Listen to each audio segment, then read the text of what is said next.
Le plaisir sexuel n'était pas seulement supérieur en raffinement et en violence à tous les autres plaisirs que pouvait comporter la vie.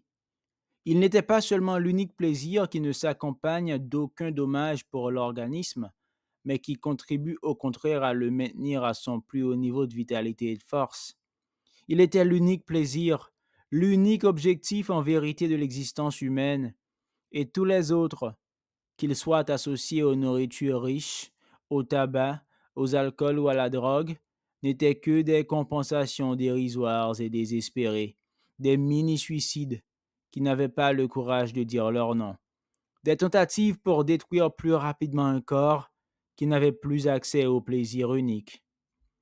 La vie humaine, ainsi, était organisée de manière terriblement simple, et je n'avais fait pendant une vingtaine d'années, à travers mes scénarios et mes sketchs, que tourner autour d'une réalité que j'aurais pu exprimer en quelques phrases. La jeunesse était le temps du bonheur, sa saison unique, menant une vie oisive et dénuée de soucis, partiellement occupée par des études peu absorbantes. Les jeunes pouvaient se consacrer sans limite à la libre exultation de leur corps. Ils pouvaient jouer, danser, aimer, multiplier les plaisirs. Ils pouvaient sortir, aux premières heures de la matinée, d'une fête, en compagnie des partenaires sexuels qu'ils s'étaient choisis, pour contempler la morne file des employés se rendant à leur travail.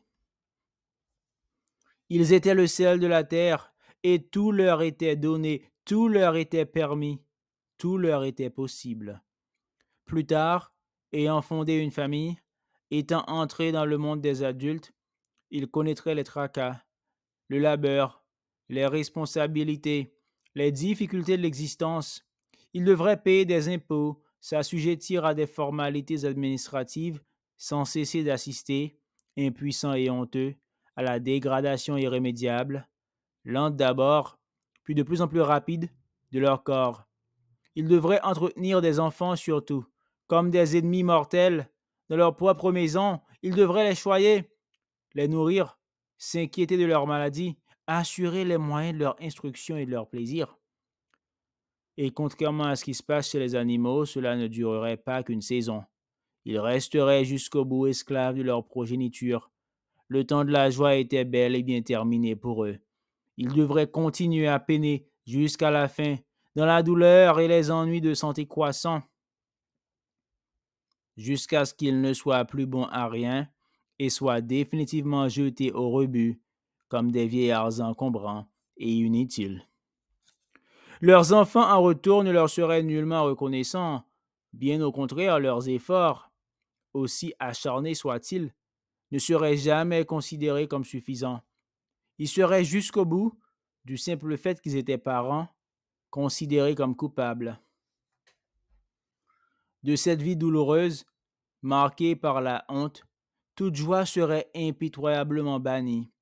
Dès qu'ils voudraient s'approcher du corps des jeunes, ils seraient pourchassés, rejetés, voués au ridicule, à l'opprobre et de nos jours de plus en plus souvent à l'emprisonnement.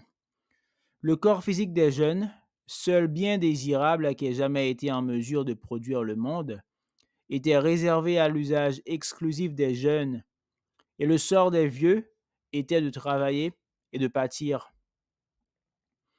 Tel était le vrai sens de la solidarité entre générations.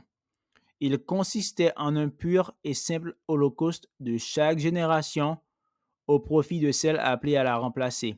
Holocauste cruel, prolongé et qui ne s'accompagnait d'aucune consolation, aucun réconfort, aucune compensation matérielle ni affective. J'avais trahi. J'avais quitté ma femme peu après qu'elle avait été enceinte. J'avais refusé de m'intéresser à mon fils. J'étais resté indifférent à son trépas. J'avais refusé la chaîne, brisé le cercle illimité de la reproduction des souffrances, et tel était peut-être le seul geste noble, le seul acte de rébellion authentique dont je puisse me prévaloir à l'issue d'une vie médiocre, malgré son caractère artistique apparent. J'avais même, quoique peu de temps, couché avec une fille qui avait l'âge qu'aurait pu avoir mon fils. Telle l'admirable Jeanne Calment, un temps doyenne de l'humanité, finalement morte à 122 ans, et qui, aux questions bêtifiantes des journalistes. Alors, Jeanne, vous ne croyez pas que vous allez revoir votre fille? Vous ne croyez pas qu'il y a quelque chose après? Répondait inflexiblement avec une droiture magnifique. Non, rien. Il n'y a rien. Et je ne reverrai pas ma fille, puisque ma fille est morte. J'avais maintenu jusqu'au bout la parole et l'attitude de vérité. Du reste, j'avais brièvement rendu hommage à Jeanne Calment par le passé dans un sketch évoquant son bouleversant témoignage. J'ai 116 ans et je ne veux pas mourir. Personne n'avait compris à l'époque que je pratiquais l'ironie du double exact. Je regrettais ce malentendu, je regrettais surtout de ne pas avoir insisté davantage, de ne pas avoir suffisamment souligné que son combat était celui de l'humanité entière, qu'il était au fond le seul digne d'être mené. Certes, Jeanne Calment était morte, Esther avait fini par me quitter, et la biologie plus généralement avait repris ses droits. Il n'empêche que cela s'était fait malgré nous, malgré moi, malgré Jeanne. Nous ne nous étions pas rendus. Jusqu'au bout, nous avions refusé de collaborer et d'approuver un système conçu pour nous détruire. La conscience de mon héroïsme me fit passer une excellente après-midi. Je décidai quand même dès le lendemain de repartir pour Paris, probablement à cause de la plage, des seins des jeunes filles et de leurs touffes. À Paris, il y avait également des jeunes filles, mais on voyait moins leurs seins et leurs touffes. Ce n'était de toute façon pas la seule raison, même si j'avais besoin de prendre un peu de recul par rapport aux seins et aux touffes.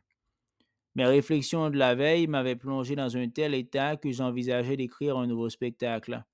Quelque chose de dur, de radical cette fois, auprès duquel mes provocations antérieures n'apparaîtraient que comme un doucereux bavardage humaniste. J'avais téléphoné à mon agent, pris rendez-vous pour en parler. Il s'était montré un peu surpris. Cela faisait si longtemps que je lui disais que j'étais las, lessivé, mort, qu'il avait fini par y croire. Il était, ceci dit, agréablement surpris. Je lui avais causé quelques ennuis, fait gagner pas mal d'argent. Dans l'ensemble, il m'aimait bien.